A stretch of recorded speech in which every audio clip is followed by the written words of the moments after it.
खूनी चुड़ैल पार्ट 13। चरण सिंह अपने आदमियों के साथ बैठा दारू पी रहा था। उसी वक्त रूपा अपने पति की लाश लेके उसकी हवेली में आती है। रात के अंधेरे में किसी को दिखाई नहीं देता कि रूपा अपने पति की लाश लेके आई है। चरण सिंह के आदमी पूछते भी हैं कि कौन है, लेकिन रूपा कुछ नहीं बोलती। लेकिन जब चरण सिंह खुद चिल्ला के पूछता है कि कौन है वहाँ, किससे मरना है जो यमराज से मिलने चला आया है, तब रूपा गुस्से से चिल्ला के कहती है, चरण सिंह मरेगा तू। देख तेरे सामने दुर्गा खड़ी है। आज तेरा अंत होके रहेगा चरण सिंह, आज तेरा अंत होके रहेगा। रूपा की बात सुनकर पहले तो सब खामोश रहते हैं, लेकिन अचानक से ज़ोर ज़ोर से हंसने लगते हैं। फिर चरण सिंह कहता है, अरे हंस क्यों रहे हो सब? देखते नहीं भाभी जी आई हैं, स्वागत करो उनका। जाओ कुर्सी लेके आओ, पानी लेके आओ, जल्दी करो। फिर चरण सिंह रूपा की ओर बढ़ के कहता है, आओ रूपा रानी, तुम्हारी क्या सेवा करूं? तभी चरण सिंह की नज़र रूपा के पीछे ठेले पर पड़ी उसके पति की लाश पर पड़ती है। तो चरण सिंह अनजान बनने का नाटक करते हुए रूपा से कहता है, अरे अरे ये क्या हो गया रूपा रानी, किसने मारा तुम्हारे पति को? बेचारा बहुत अच्छा इंसान था, लेकिन अब क्या कर सकते हैं, वो तो चला गया। इतनी भी नहीं सोचा कि भरी जवानी में उसकी बीवी कैसे रहेगी अकेले, कहाँ जाएगी अब। पर तुम चिंता मत करो रूपा रानी, तुम्हारी इस जवानी का ख्याल रखने के लिए मैं हूँ ना। चरण सिंह ये बोल के रूपा की साड़ी का पल्लू पकड़ता है, तो रूपा उस पर अपने हाथ में पकड़ी मसाल से हमला कर देती है। तो चरण सिंह उसका हाथ पकड़ लेता है और कहता है, ना ना ना रूपा रानी, ऐसा नहीं करते। ये हाथ हमला करने के लिए नहीं, बल्कि चूमने के लिए होते हैं। ये बोल के चरण सिंह उसका हाथ चूम लेता है। रूपा गुस्से से अपना हाथ खींचने लगती है, लेकिन चरण सिंह की मजबूती पकड़ से वो अपना हाथ छुड़ा नहीं पाती है, तो अपने दूसरे हाथ से उसको मारने की कोशिश करती है। चरण सिंह उसका दूसरा हाथ भी पकड़ लेता है। तो रूपा चिल्ला के कहती है, छोड़ कुत्ते, तुझे तो आज मैं मार दूंगी। तब चरण सिंह उसे चिढ़ाते हुए कहता है, अरे बाप रे, इतना गुस्सा? ठीक है, तुम्हें गुस्सा दिखाने का मौका भी देते हैं। फिर चरण सिंह रूपा को अपने कंधे पर उठाता है और उसे लेके कमरे में चला जाता है।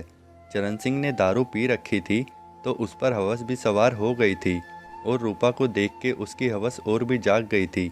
चरण सिंह रूपा को कमरे में ले जाके उसके साथ जोर जबरदस्ती करने लगता है, जिससे रूपा को बहुत चोट भी आ जाती है। लेकिन चरण सिंह रूपा को फिर भी नहीं छोड़ता। अपनी हवस पूरी करने के बाद चरण सिंह कपड़े पहनने लगता है। तभी रूपा मौका देख के वहाँ रखे लोहे के फूलदान को उठा लेती है और पीछे से चरण सिंह पर वार करने वाली ही होती है। लेकिन चरण सिंह रूपा की परछाई देख लेता है और तुरंत वहाँ से हट जाता है। तो इस बार रूपा जल्दी से दीवार पर रखे तलवार को निकालकर चरण सिंह पर हमला करने ही वाली होती है। उससे पहले ही चरण सिंह अपनी बंदूक से फायर कर देता है और रूपा। खूनी चुड़ैल पार्ट 14। चरण सिंह की गोली लगते ही रूपा वहीं ढेर हो जाती है, मगर चरण सिंह को इस बात से कोई फर्क नहीं पड़ता। वो कपड़े पहन के एक सिगरेट जलाता है और सिगरेट पीते हुए आके अपनी जगह बैठ जाता है, जहाँ उसके चेले आग जला के आग सेक रहे थे। फिर वो नौकर से कहता है, कमरा साफ कर दो।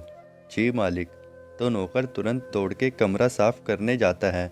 वहाँ रूपा की लाश पड़ी थी और रूपा का खून पूरे फर्श पर बिखरा पड़ा था। तो नौकर दूसरे नौकर की मदद से रूपा की लाश को बाहर लाता है।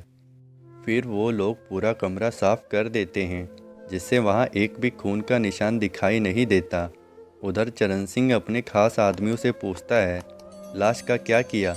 रखी है छोटे मालिक, कल सुबह नहर में फेंक देंगे। नहीं, चरण सिंह कहता है। तो उसका खास आदमी सोचने लगता है कि भला मालिक मना क्यों कर रहे हैं, जरूर उन्होंने कुछ और ही सोचा होगा। अगले दिन भोला की लाश उसके खेत में लगे पेड़ पर लटकी थी। पूरा गांव वहां इकट्ठा था। सरपंच जी भी आ चुके थे। चरण सिंह के पिताजी भी वहां पहुंच चुके थे। सब पुलिस के आने का इंतजार कर रहे थे। थोड़ी देर में पुलिस भी वहां पहुंच जाती है। पुलिस पहले मुखिया से फिर गांव के लोगों से पूछती है कि मामला क्या है, इसने फांसी क्यों लगाई। लेकिन किसी की भी इतनी हिम्मत नहीं होती कि वो चरण सिंह के खिलाफ बोल दें। सब कहते हैं हमें नहीं पता, हमें नहीं पता। फिर पुलिस पूछती है इसकी बीवी और माँ कहाँ है, लेकिन फिर से पुलिस को निराश ही हाथ लगती है क्योंकि कोई भी कुछ बताने को तैयार नहीं था। तभी चरण सिंह अपने आदमियों के साथ वहाँ आता है। उसे देख के लोगों में डर समा जाता है। सब पीछे हट के रास्ता छोड़ देते हैं। उसे देख के लोगों की रूह कांपने लगती है, जैसे यमराज खुद चल के आ रहा हो। फिर वो पुलिस के पास आके अनजान बन के कहता है, अरे ये क्या हो गया इंस्पेक्टर साहब, इसने फांसी क्यों लगा ली? बेचारा कितना अच्छा आदमी था, ना जाने क्या मजबूरी रही होगी जो ऐसा किया। तो चरण सिंह का आदमी पीछे से कहता है, छोटे सरकार, इसकी बीवी का कहीं चक्कर चल रहा था, उसी से तंग आके इसने फांसी लगाई होगी। क्या चक्कर? किसी और के साथ? बताओ, हम पर रोज इल्ज़ाम लगाया करता था और यहाँ तो कुछ और ही चल रहा था। चलो भैया, हम तो बच गए, खामोखा बदनाम हो जाते। अच्छा चलते हैं इंस्पेक्टर साहब। फिर वो अपने पिताजी से कहता है, खेत होते हुए आइएगा बाबा, आप घर चले जाना। और चरण सिंह अपनी गाड़ी में बैठ के गाड़ी शुरू करता है और अपने आदमियों से पूछता है, काम हो गया? जी सरकार। खूनी चुड़ैल पार्ट 15। अभी पुलिस और बाकी गांव वाले वहीं थे जहां भोला की लाश लटकी थी। चरण सिंह आके पुलिस वाले और बाकी लोगों के मन में ये बात डाल के चला जाता है कि भोला ने अपनी बीवी के बदचलन होने की वजह से फांसी लगाई है।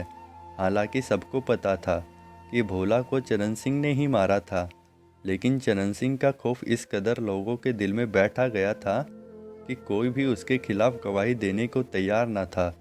अभी पुलिस लोगों से पूछताछ कर ही रही थी कि तभी एक औरत दौड़ती दौड़ती आती है और कहती है, भोला की घरवाली ने आग लगा ली है, उसे बचाओ कोई, रूपा ने आग लगा ली है। ये सुनते ही सब भोला के घर की तरफ जाते हैं। जब तक वो लोग भोला के घर पहुंचते हैं, आग बहुत ज़्यादा ही विशाल हो चुकी थी।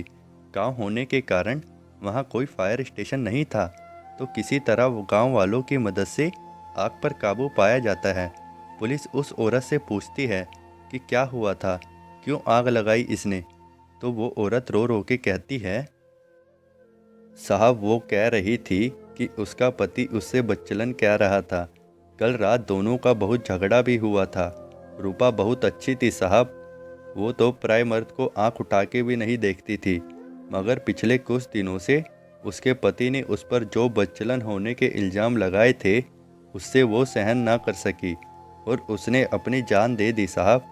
तो पुलिस कहती है, तुमने उसे रोका क्यों नहीं? मैं कैसे रोकती साहब, मुझे तो पता भी नहीं था कि वो अंदर जाके ये कर लेगी। वो तो मेरे साथ यहीं बैठी अपना दुख बांट रही थी साहब। फिर वो अंदर गई कुछ लाने और मुझे बोली कि अभी आती हूँ। मैं इंतज़ार करने लगी, लेकिन अचानक उसकी चीख सुनकर अंदर गई तो देखा रूपा जल रही है। तो मैं दौड़ी दौड़ी सबको बुलाने चली गई। ठीक है, तुम चुप हो जाओ। जी साहब, रूपा बहुत अच्छी थी साहब। पुलिस वाले अब सोचने लगते हैं कि शायद ये बात सही है, दोनों पति पत्नी ने आत्महत्या कर ली है, इसलिए ये केस यहीं क्लोज हो जाता है। लेकिन उन्हें क्या पता था कि ये सब कुछ चरण सिंह का कराया हुआ है। चरण सिंह ने ही अपने आदमियों से कहकर भोला की लाश को पेड़ से लटकाया और बाद में पुलिस वालों से जाके कहा कि ये आत्महत्या है। और जब पुलिस और गांव वाले खेत में भोला की लाश को देख रहे थे, मौके का फ़ायदा उठा के चरण सिंह के आदमियों ने रूपा की लाश को उसके घर में रख के घर को आग लगा दी थी। और वो औरत जो आग की सूचना देने गई थी, उसे भी चरण सिंह ने ही भिजवाया था। भला चरण सिंह को कौन मना कर सकता था, तो वो औरत भी उसकी बात मान लेती है। बेचारी रूपा और बेगुनाह भोला यूं ही मारे गए। अब कौन दिलाएगा दोनों को इंसाफ? क्या होगा चरण सिंह का? क्या उसके खौफ से लोग यूं ही डरते रहेंगे या कभी कोई इंसाफ दिलाएगा? जानने के लिए सुनते रहें खूनी चुड़ैल से मोहब्बत। अगर आपने इस कहानी के पिछले भाग नहीं देखे हैं, मैं उन वीडियो का लिंक डिस्क्रिप्शन में दे दूंगा। प्लीज़ उन्हें भी ज़रूर देखिए और वीडियो पसंद आई तो वीडियो को लाइक करें और चैनल को सब्सक्राइब ज़रूर करें ताकि अगली वीडियो आप सबसे पहले देख सकें। प्लीज़ चैनल को सब्सक्राइब ज़रूर कीजिए।